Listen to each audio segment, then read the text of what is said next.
Guys, तो आज आप इस वीडियो में बात करने वाले हैं क्विक डिसीजन कैसे लें। क्विक या फास्ट डिसीजन कैसे लें। अब क्या डिसीजन का फास्ट होना ज़रूरी है या डिसीजन का सही होना ज़रूरी है? और आप कैसे कह सकते हैं कि आपका हर डिसीजन सही है या फिर हर डिसीजन गलत है? किस तरीके से कह सकते हैं आप? तो अगर आपको लाइफ में कुछ भी प्रॉब्लम आती है और उस प्रॉब्लम पे अगर आपको डिसीजन लेना होता है या फिर उसका सोल्यूशन देखना होता है, तो आप सबसे पहले क्या करते हैं? कॉमन लोग दूसरों से एडवाइस लेते हैं। अब क्या होगा कि अगर आपने दूसरों से एडवाइस ली और उन्होंने आपको एडवाइस दी, तो अगर आप उनका कुछ एडवाइस नहीं मानते हो तो भी आपको दिक्कत है, उनको हर्टलेस फील होगा। और अगर आप खुद की मन की करके और वो चीज़ गलत कर देते हो तो सामने वाला व्यक्ति आपसे बोलेगा कि देख, मैंने तो तेरे को वो कहा था, फिर ये सब तेने क्यों किया।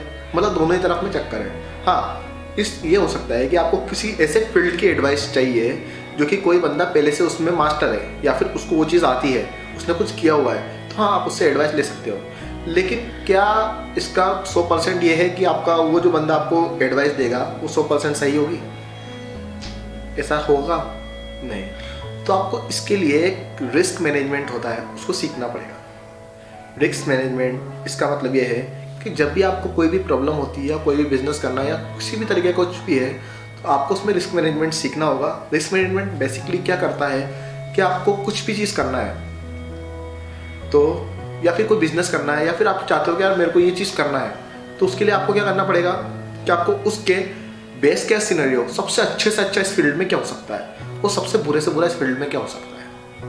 देखिए, हम कभी भी किसी बिजनेस को या किसी भी चीज़ को करने की सोचते हैं ना, तो उसके सबसे अच्छे से अच्छे सिनेरियो, ठीक है मेरे पास गाड़ी आ जाएगी, मेरे पास बंगला आ जाएगा, मेरे पास ये हो जाएगा, मेरे पास वो हो जाएगा।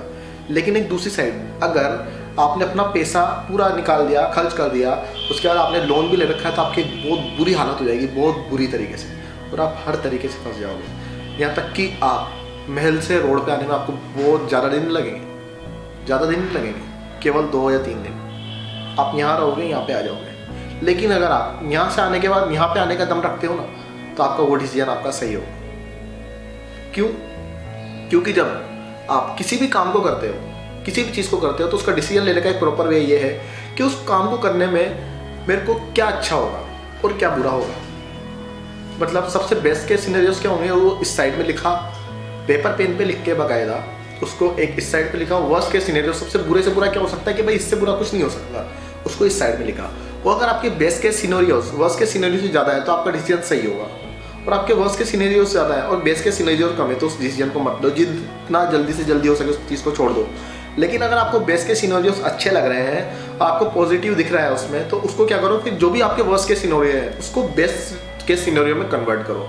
मतलब जो भी कुछ उस काम को करने में अच्छा होगा और जो बुरा होगा, तो उस बुरे को देखो आप कि उसमें कितना कम रिस्क आप कर सकते हो कि जो बुरी चीज़ है वो भी अच्छी चीज़ में कन्वर्ट हो जाए। जब भी आप ऐसा कुछ भी करोगे, जब भी आप ऐसा कुछ भी करते हो, तो आप फिर डिसीजन ले सकते हो। आप किसी भी तरीके का कोई सा भी डिसीजन ले सकते हो। मैं फास्ट डिसीजन इसलिए बोल रहा हूँ कि जब भी सपोज करो कोई फील्ड, किसी भी फील्ड का मास्टर है, तो उसका फास्ट डिसीजन क्यों लेता है वो? सपोज करो आज अमेजोन का मालिक है या फिर यूट्यूब के जो भी फाउंडर्स वगैरह है, तो उनकी कंपनीज के फास्ट डिसीजन क्यों ले रहे हैं? क्योंकि आप वो सेम काम को बहुत टाइम्स ऑफ पीरियड से करते हुए आ रहे हैं, उसको उनके बारे में एक्सपीरियंस है कि ये नहीं तो ये होगा, ये नहीं तो ये होगा। और अगर आपके बारे में भी पूरा एक लाइफ मैनेजमेंट का ठीक है कि ठीक है मेरे को बिजनेस करना है, 6 महीने तक मैं इस बिजनेस को करके देखूंगा, अगर ये नहीं हुआ तो बाद में मैं अपनी इस जॉब को कर सकता हूँ जिससे कि मेरी फैमिली चल जाएगी। ठीक है, जो करियर होता है ना, आप जिस चीज़ को करियर बनाते हो, तो बेसिकली करियर को आज लोग बाग बड़े बड़े ऊंचे ऊंचे तरीकों में नाम देने लगे हैं।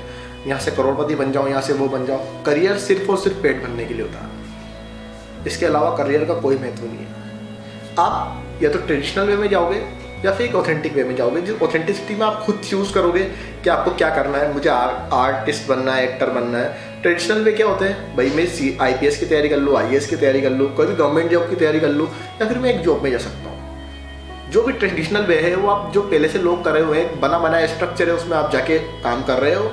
और एक दूसरी चीज़ है जहाँ पे आप खुद का कुछ काम कर रहे हो, या तो कुछ क्रिएटिव कर रहे हो या फिर कुछ ऐसा आर्ट कर रहे हो जिससे आपको इनडायरेक्टली पैसे कमाए जा सकते हैं। तो दोनों चीज़ ही सही है। तो अगर क्या होता है रिस्क मैनेजमेंट में कि आप डिसीजन जब भी लेते हो तो किसी भी डिसीजन को एक्साइटमेंट में आके नहीं लेना है, नहीं तो आप बहुत बुरी तरीके से फंस जाओगे। उसमें आपको यही काम करना है कि वर्स्ट केस सिनेरियो देखना है और बेस्ट केस सिनेरियो देखना है। जिसमें भी आपको जो भी बेटर लगता है उसके अकॉर्डिंग आपको डिसीजन लेने हैं। ये आपके ऊपर डिपेंड करता है कि आप चीज़ों को कितनी तरीके से और कितनी अच्छी तरीके से दे सकते हो।